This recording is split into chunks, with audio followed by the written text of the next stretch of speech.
자, 이번 시간 행정 절차론이고요. 예. 자, 행정 절차론에서 유승준 관련 사건 관련해서 뽑아낼 수 있는 쟁점 3가지 다루도록 하겠습니다. 자, 첫 번째 쟁점은 이제 절차의 하자죠. 절차의 하자. 그 다음에 행정절차법의 적용 범위. 자, 먼저 사실관계를 통해서 이해하면요. 자, 유승준 씨는 재외동포 자격으로 국내에 입국을 하기 위해서 2015년입니다. 2015년 F4 사증 발급을 신청합니다. 그런데 유승준 씨는 시민권을 2002년도에 이미 취득을 했죠. 그래서 사실상 대법원 입장이죠. 병역 의무의 회피를 하였다. 원심 입장이죠. 병역 의무 회피를 하였다는 병무청의 판단으로 법무부 출입국 관리정보 시스템에 어떻게 등록이 돼 있죠? 네, 입국 금지 대상자로 분류돼 있다. 따라서 못 들어오고 있는 겁니다. 이에 따라서 법무부 장관은요, 입국 금지 결정을 내렸어요.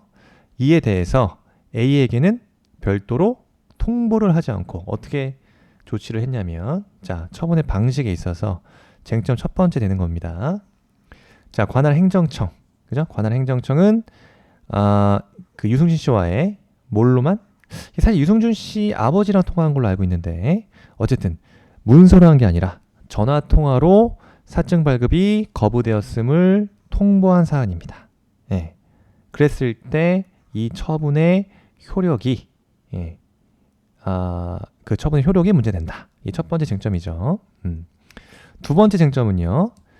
그 관할 행정청이 출입국 관련 사항은 행정절차법 적용 범위가 배제된다라고 주장하고 있다. 근거는 행정절차법 제3조의 2항의 예외사항 9호입니다. 여기에 쭉 보시면 병역법에 따른 징집, 소집, 외국인의 출입국 등등등 여기 출입국 나와 있죠? 출입국 등 해당 행정작용의 성질상 행정절차를 거치기 곤란하거나 거칠 필요가 없다고 인정되는 사항은 뭐죠? 행정절차법 적용 배제사항이다 라고 규정돼 있죠. 이에 대한 대법원 입장과 행정청이 출입국 관련 사항은 행정절차법 적용이 배제된다고 주장하고 있을 때 그러한 주장의 타당성 여부가 문제된다 입니다. 그 다음 쟁점으로는 세 번째, 이거 빠진 쟁점인데, 관할 행정청은 절차상 하자를 보완했다. 절차상 하자를 보완해서 동일한 처분으로 입국 금지를 내리게 되면은 소위 종전 처분, 즉 사증 발급 거부 처분과 동일한 처분이죠. 다만 절차상 하자를 보완을 한 경우라면 소위 기속력에 반하는지 여부입니다. 재차 입국 금지 결정의 그 타당성 여부가 문제된다. 즉 행정 절차의 하자가 치유되는가에 대한 쟁점입니다. 요 세 가지 쟁점. 자, 먼저 첫 번째 쟁점입니다. 자, 처분의 방식 행정절차법 제24조에 규정돼 있고요. 그래서 원칙은 여러분 처분을 할 때는 어떻게 해야 됩니까? 자, 처분을 할 때는 당연히 다른 법령에 특별한 규정이 있는 경우를 제외하고는 뭘로 해야 된다? 페이퍼, 그죠? 문서로 해야 된다, 그죠? 다만 전자문서로 하는 경우도 있다. 언제? 당사자의 동의가 있거나 당사자가 전자문서로 처분을 신청한 경우라면 뭐 할 수도 있다? 전자문서 오케이. 전자문서 오케이다. 그 다음에 예외요, 예외. 자, 이런 경우에 문서가 아닌 방법으로 할 수 있는 경우죠. 언제? 공공의 안전과 복리를 위해서 긴급히 처분을 할 필요가 있거나, 그죠? 소위 긴급한 처분이요. 그리고 사안 자체가 너무 경미한 사안인 경우이다 이겁니다. 경미한 사안인 경우에는 말이라든가 휴대전화 등을 이용한 문자, 팩스 등 문서가 아닌 방법으로도 처분을 할 수 있다. 그러나 이런 경우에도 당사자가 요청이 있으면 지체 없이 처분에 관한 문서를 주어야겠죠. 그다음 두 번째 쟁점이 중요합니다. 이렇게 쟁점 첫 번째처럼 구술로, 그죠? 구술로 고지한 처분의 절차적 위법성 여부에 대해서 절차적 하자가 있는가? 즉 관할행정청이 처분 이유를 기재한 사증 발급 거부 처분서를 작성하지 않고서 그냥 유승준 씨, 정확한 유승준 부입니다. 유승준 파더에게 전화 통화로 사증 발급이 불허되었다라고 통보한 사안에서 이러한 사증 발급 거부 처분은 당연히 행정절차법 24조 1항에 위반한 하자를 인정할 수 있다 이거죠. 그죠? 이거는 절차적 하자의 독자적 위법성을 인정할 수 있다 이겁니다. 이러한 절차적 하자의 위법성 정도는 우리 통설 판례에 따랐을 때 중대 명백설 입장에서 판단을 한다. 그죠? 그래서 구두로 고지한 처분 자체가 예외 사유에 해당하지 않는다면 중대 명백하다라고 보았을 때 그러한 하자 자체는 당연히 무효가 될 수 있겠죠. 자, 두 번째 쟁점입니다. 그래서 행정절차법 적용 범위요. 자, 두 번째 쟁점 뭐가 문제됐다? 관할 행정청이 요 출입국 관련 사항이요. 출입국 관련 사항. 자, 외국인의 출입국 관련된 사항은 행정절차법 적용 배제 된다고 주장했을 때 그러한 주장의 타당성 여부가 문제가 된다. 우리는 이건 그대로 외워야 되는 거죠. 3조에 규정되어 있습니다. 적용 범위 3조. 그랬을 때 우리 법 제3조요. 처분과 행정절차법은 처분과 신고, 그 다음에 확약, 그 다음에 위반 사실 등의 공표, 그 다음에 행정 계획과 행정상의 입법 예고요. 입법 예고. 행정지도 들어가죠? 그 다음에 행정 예고 및 행정지도. 행정 예고 및 행정지도까지. 지도의 절차에 관하여 다른 특별한 규정이 있는 경우를 제외하고는 이 법에 정하는 바에 따른다. 즉 행정절차법에 따른다. 즉 행정절차법은 행정절차에 관한 일반법적인 근거를 가진다. 행정절차법은 행정절차에 있어서 일반법적인 지위다. 일반법적인 지위를 가진다. 자, 이 말 써주면 되고 두 번째 적용 배제 사항을 최대한 암기해야 되는데 자신이 없다. 그러면은 관련된 사항, 요 구호사유예요. 구호사유 정도 적어주면 됩니다. 다 적어주면 좋겠지만 다 기억할 수 없죠. 그래서 우리가 기억해야 되는 거 국회, 그죠? 또는 지방의회 의결 거치거나 승인을 받아 행하는 사항 등등. 그다음에 헌법재판소 심판 혹은 법원. 법원은 군사법원 포함이죠. 군사법원의 재판에 의하거나 그 집행으로 행하는 사항. 그다음에 헌법재판소 나왔고 성관이 나와야죠. 그다음에 감사원이 감사위원회의 결정을 거쳐 행하는 사항 등입니다. 한 5가지 정도는 써주면 좋겠죠.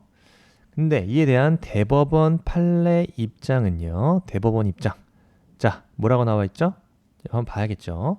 어쨌든 대법원은요. 자, 보겠습니다. 대법원 입장입니다. 그래서 3조 2항 제9호 내용을 비추어 보았을 때 뭐다? 공무원 인사관계. 출입국, 외국인 등의 출입국 관련된 사항도 마찬가지죠. 공무원 인사관계 벌명에 의한 처분에 관한 사항 전부에 대하여 행정절차법의 적용을 배제하는 것이 아니라 뭘 고려한다? 그 성질상, 그죠? 성질상 행정절차를 거치기 곤란하거나 불필요하다고 인정되는 처분. 그리고 행정절차에 준한 절차를 거치도록 하고 있는 처분의 경우에만 행정절차법 적용이 배제된다고 보아야 할 것이다 라고 봤습니다. 그래서 진급선발 취소 이 처분 자체는 진급 예정자로서 가지는 원고 이익을 침해하는 처분인데 그 성질을 고려해 보았을 때 행정 절차를 거치 곤란하거나 불필요하다고 인정된 처분이라고 볼 수 없다라고 판시한 바 있다. 이러한 대법원 판례 입장에 비추어 보았을 때 대법원은요, 이러한 아무리 이제 출입국 관련된 사항이라 하더라도 전부를 배제하는 게 아니라 그 행정작용의 성질상 행정 절차를 거치기 곤란하거나 거칠 필요가 없다고 인정되는 사항에 한하여 제한되게 해석된다. 그죠? 행정절차법 적용을 배제할 수 있다고 보고 있다. 이것이 바로 대법원 입장입니다. 그러면 이러한 관할 행정청의 주장은 타당할까요? 타당하지 않다고 결론 내려주면 되겠죠. 즉 행정절차법은 적용 배제 사항에 대해서 폭넓게 규정하고 있고, 폭넓게 규정하면서도 성질을 고려하고 있기 때문에 가급적 해석 법리 해석에 따르면 좁게 해석하는 것이 국민의 권익보호에 바람직하다. 따라서 행정절차법 적용이 배제된다고 하는 관할 행정청 주장은 타당하지 않는다라고 결론 내려주시면 되고, 자, 추가 쟁점입니다. 이 하자 치유 관련돼서 다시 한번 사실관계를 말씀드리자면 2015년도에 10월이요. 유승준은 재동포 F4 비자 발급 신청을 했지만 LA 총영사관은 거부했습니다. 거부하자 행정 소송을 진행한 겁니다. 그래서 1심, 2심에서는요, 입국 금지 결정에 구속되어서 비자 발급 거부 처분은 적법하다고 봤어요. 근데 대법원에서 이 원심에 대해서 파기환송을 했다 이겁니다. 즉 그 논거는요, 사증 발급 거부 처분은 재량 행위임에도 불구하고 이 LH 용사관 자체는 재량권을 행사하지 않았다는 겁니다. 재량권을 행사하지 않고 행사하지 않은 것 자체가 위법하다고 봤어요. 재량권이 있음에도 불구하고 재량권을 행사하지 않은 것 자체가 위법하다. 그래서 LH 용사관은요, 오케이, 다시 한번 나는 그냥 병무청의 그 결정에 따라서, 그죠? 법무부의 입국금지 결정에 따랐을 뿐인데 재량권 행사하지 않았다고 그러니까 재량권을 행사할게 라고 봐서 2020년도죠. LH 용사관은 뭘 근거로 갖고 왔다? 재해동포법을 근거로 해서 근거 사유로 삼았다. 유승준 씨가 대한민국에 입국을 하게 되면 대한민국의 안전보장, 질서유지, 공공복리, 외교관계 등 대한민국 국익에 해할 우려가 있다. 그런 경우에는 법무부 장관은 재해동포 체류 자격을 부여하지 아니할 수 있다라고 봐서 재차, 그죠? 사증 발급 신청을 재차 거부했습니다. 이게 바로 절차상 하자를 보완했다는 말이에요.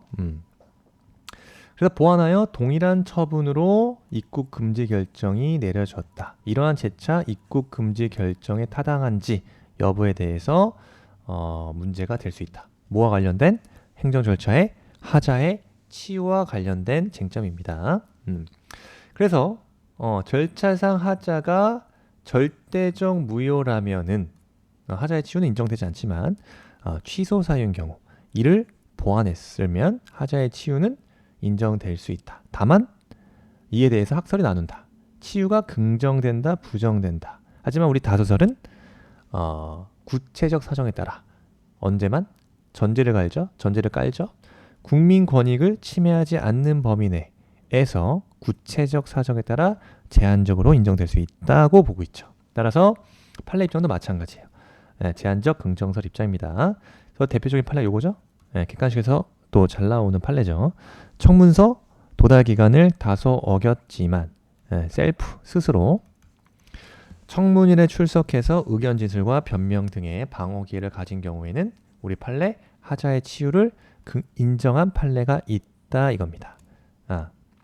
그 다음 쟁점 중에 하나가 재차 동일한 처분을 했다 이겁니다. 즉 이게 무슨 말이죠?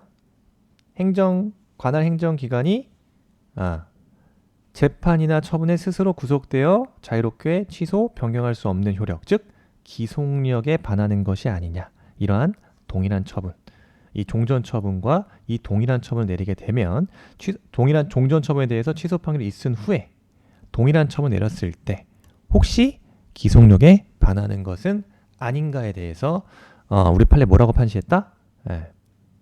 행정청의 하자가 보완됐다면 이러한 처분 자체 결론적으로 동일하지만 이 처분은 동일한 처분으로 볼 수 없다. 즉 취소 판결에 의해서 취소된 종전의 처분과는 별개의 처분에 해당한다 라고 봤다. 그 근거는 행정청이 그 하자를 보완했기 때문에 이거는 기속력에 반한다고 볼 수 없다고 봤어요. 그래서 절차상 하자의 취소 판결 기판력에 혹은 기속력에 반하는지 여부에 대해서 기속력에 반한다고 볼 수 없다라고 판시했습니다. 그래서 이 하자의 치유와 관련된 결론 내리면 되겠죠? 네, 이 하자의 치유에 대해서 하자의 치유는 제한적 긍정설이다. 우리 판례 입장도 하자의 치유를 인정하는데 다만 국민 권익을 침해하지 않는 범위 내에서 구체적 사정에 따라 제한적 인정하고 있다라고 결론을 내리시면 되고 현재 유승준 씨에 대한 이 재차 그 거부 처분에 대해서 유승준 씨는 다시 행정소송을 진행하고 있고 작년인가요? 1심에서 원고 패소 판결을 받았습니다. 어쨌든 현재는 제2차 소송이 진행 중이다라고 보시면 되겠죠.